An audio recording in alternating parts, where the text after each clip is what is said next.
చిత్తూరు జిల్లాలో వరుస ఇంటి దొంగతనాలకు పాల్పడుతూ ప్రజలను భయభ్రాంతులకు గురి చేస్తున్న ముగ్గురు అంతర్రాష్ట్ర దొంగలను పలమనేరు పోలీసులు అరెస్ట్ చేశారు. వారి నుంచి 50 లక్షల విలువైన బంగారు వజ్రాల ఆభరణాలు స్వాధీనం చేసుకున్నారు. 2025 జూలై 15న పలమనేరు పట్టణంలోని అయ్యాకండు వీధిలో నివసించే బాలాజీ అనే వ్యక్తి ఇంట్లో ఎవరూ లేని సమయం చూసి దొంగలు దోపిడీకి పాల్పడ్డారు. బాధితుడి ఫిర్యాదు మేరకు పలమనేరు అర్బన్ పోలీసులు కేసు నమోదు చేసి దర్యాప్తు ప్రారంభించారు.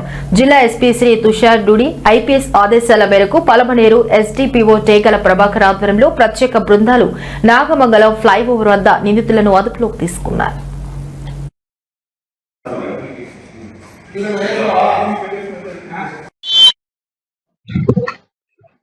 ఈ రోజు మన పలమనేరు సబ్ డివిజన్ టీం తరఫు నుండి ఒక మంచి డిటెక్షన్ చేయడం జరిగింది. ఇది ఒక ప్రాపర్టీ ఆఫెన్స్ సంబంధించిన ముద్దాయిల్ని పట్టుకోవడం జరిగింది. దాంట్లో మన దగ్గర గత సంవత్సరం 15 జూలైని crime number 175/25 Palamaner urban station లో రిజిస్టర్ చేయడం జరిగింది. ఆ గ్రేవ్ ప్రాపర్టీ ఆఫెన్స్ ఉండడం వల్ల దాంట్లో మన ఎస్డిపిఓ పలమనేరు ఆధారంలో మల్టిపుల్ టీమ్స్ ఏర్పాటు చేశాము.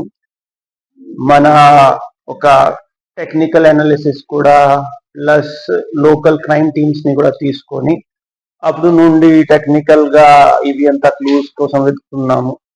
మన కొత్త ఏఎస్పీ గారు కూడా దాంట్లో జాయిన్ అయ్యారు ఆ టీంలో. ఇప్పుడు ఆ కేసులో ముగ్గురు ముద్దాయిల్ని పట్టుకోవడం జరిగింది. ఆ ముగ్గురు ముద్దాయిల్లో first Rayapati Venkaiah, age 49 years.